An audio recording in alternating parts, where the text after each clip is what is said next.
Hello, this is Mike, NoStressMike.com. I want to talk about this is as part of the series, the Shit Hits the Fan, and it's from using the scenario that Ethical Preparedness made a video explaining a scenario about when things get really bad. The link is down below. He's got a lot of other good videos, but anyway, his link is down below. And this is part of that series. It's starting in the morning, and in New York had a couple of car bombs, and a couple starting in going off in LA, and it's snowballing. And this particular video is going to be on you've already been to the house, you've loaded up, you got all the stuff that you think you need, and now you're going to be heading out.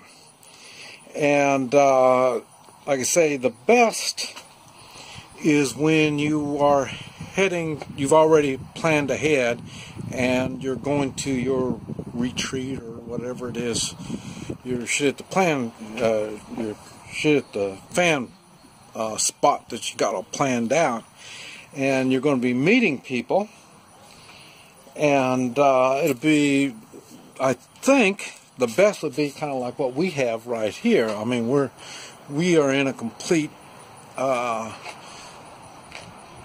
I don't know what you'd call it, a community anyway. It's we're out in the country. We have livestock, we have room, we've got water wells, ponds,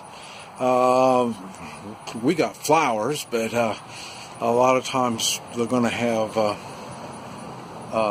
garden, and so this is the ideal kind of spot that you're going to be in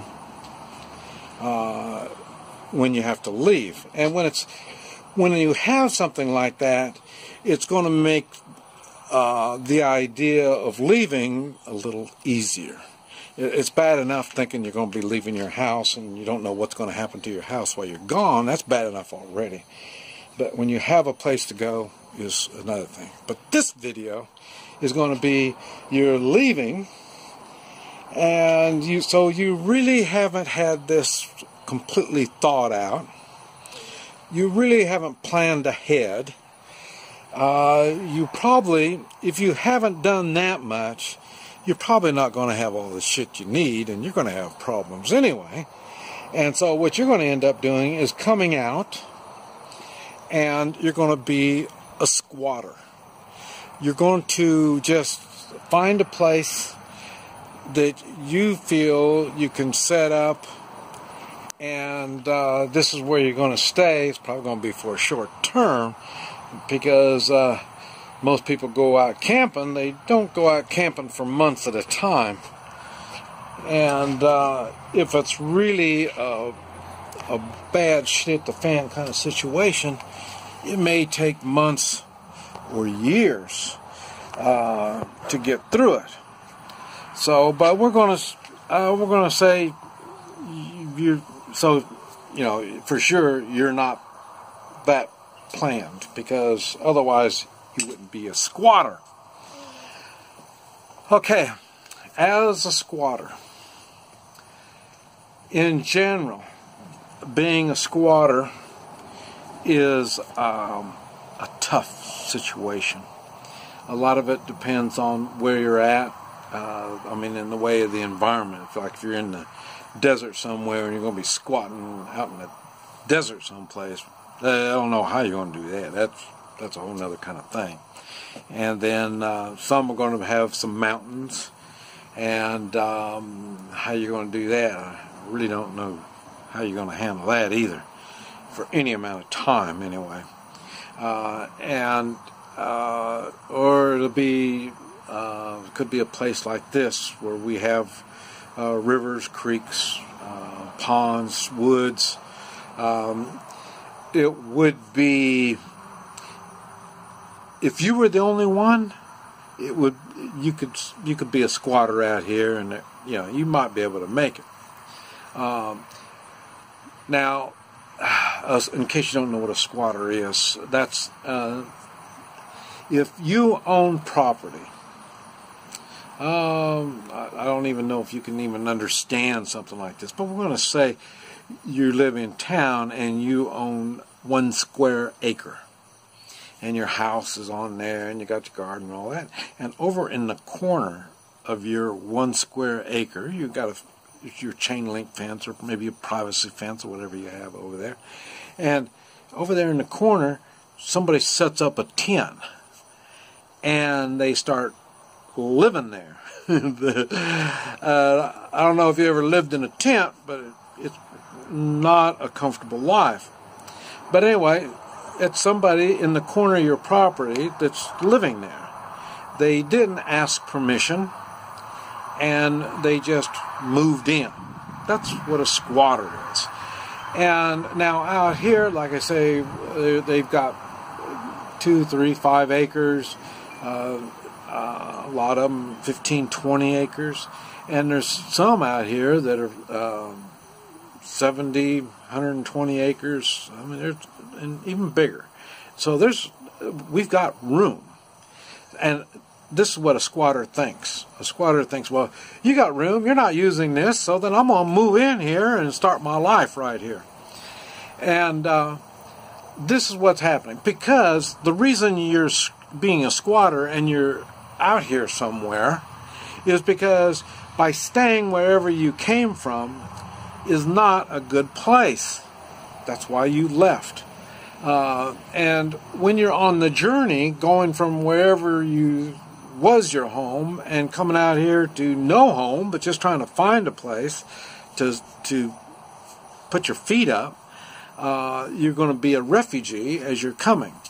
Now, as you come out here, you look around, you say, well, hey, there's a patch of woods here. There's nobody here. There's no houses around here. I mean, I can go on and set up camp here. And you're going to be a squatter. Okay, now, in a shit-hit-the-fan situation, as a squatter, first, let me talk about it as the landowner or in this community. As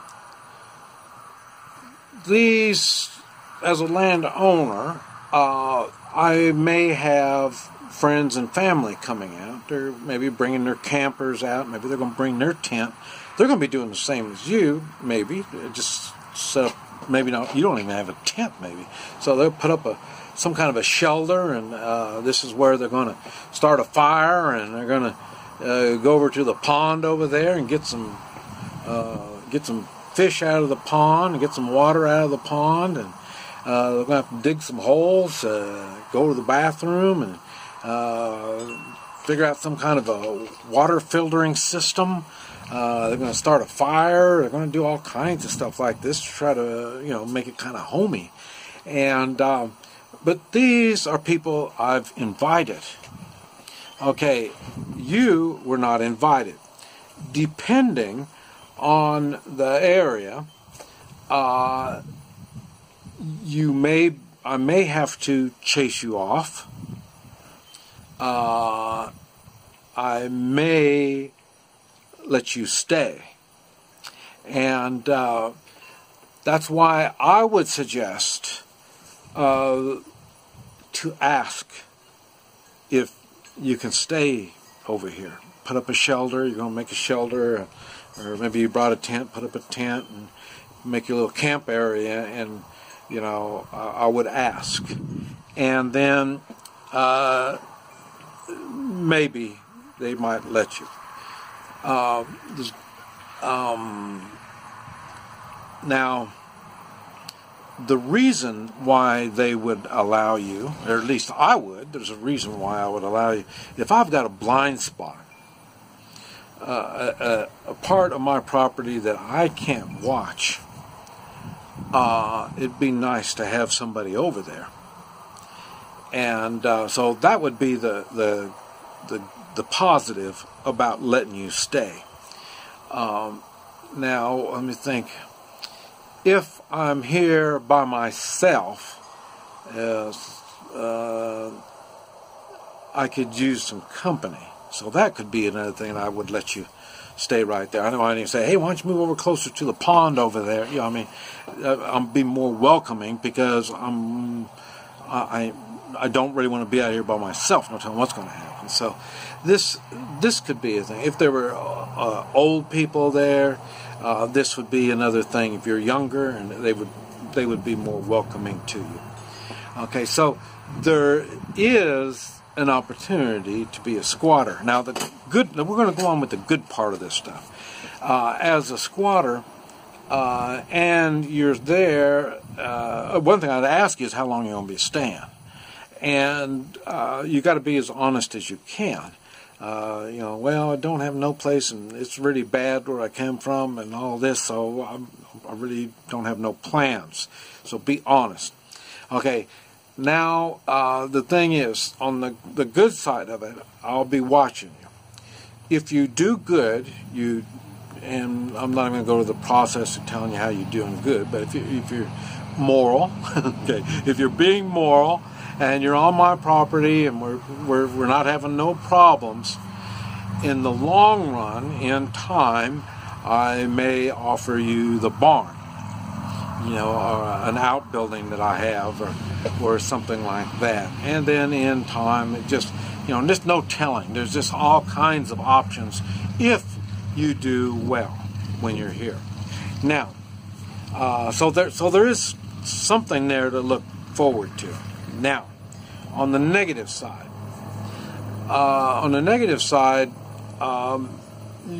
when you're there, I'm going to have to watch that you're not stealing any chickens, coming over and getting some eggs, or doing any of this, doing anything that's interrupting any part of my life. That will really stop your welcome. So, and then I would ask you to leave if I'm pretty nice and stuff like that. Some people will just go on and burn you out. They'll chase you out, and they'll tell them what they're going to do if it gets ugly. It just depends. What kind of bad things have you been doing on how they're going to react to you. So the thing is, when you have these strangers on your property, it really puts a lot of trouble on the landowner. And the landowner will probably say something to the other landowners around and let them know that we've got somebody living out there. Because people are going to be saying, hey, there's somebody over there. They see smoke over there from your fire or whatever. So they'll probably say something to their other neighbors and stuff. This is why I keep talking about, I tell people my name. I don't wear a mask. I tell you my name. You know who I am. And if I'm coming in, I normally have gifts. I bear gifts because I don't want something for nothing.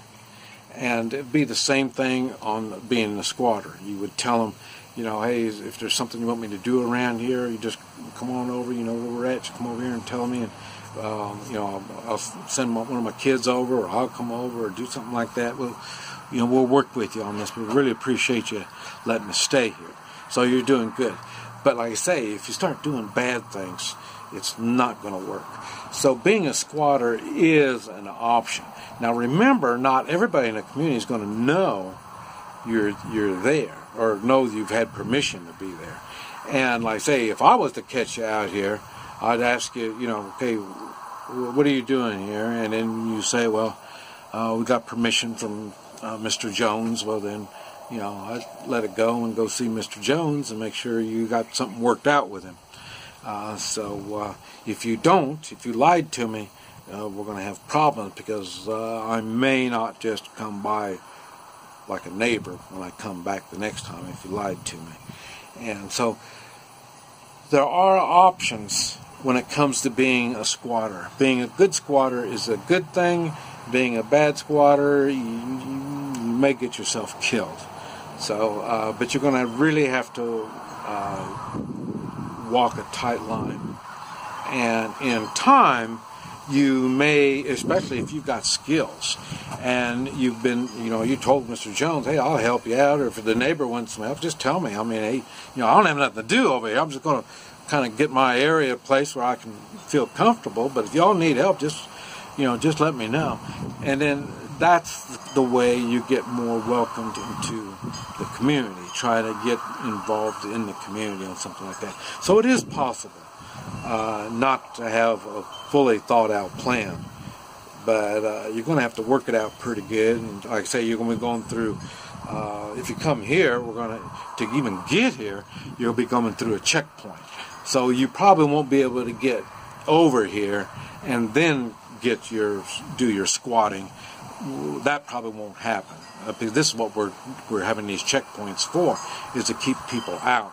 We'll allow you to drive on through, and we'll have a system set for that, but we're not going to let you stay. So you'll probably have to stay outside of where we're at. And in case our borders change, it might be the same thing. When we start checking here, now we got to move past you. That's going to be another story then. So it'd be good for you, for the people on these checkpoints, to be working with them also. This Mike. And also, so there's this is part of a series of videos where I talk about going from the city to your suburban house, from your suburban house to a community out here in the middle of nowhere, and or it may be from you're out of state or out of the country coming in, and so this is part of that series. Anyway, this is Mike, NoStressMike.com.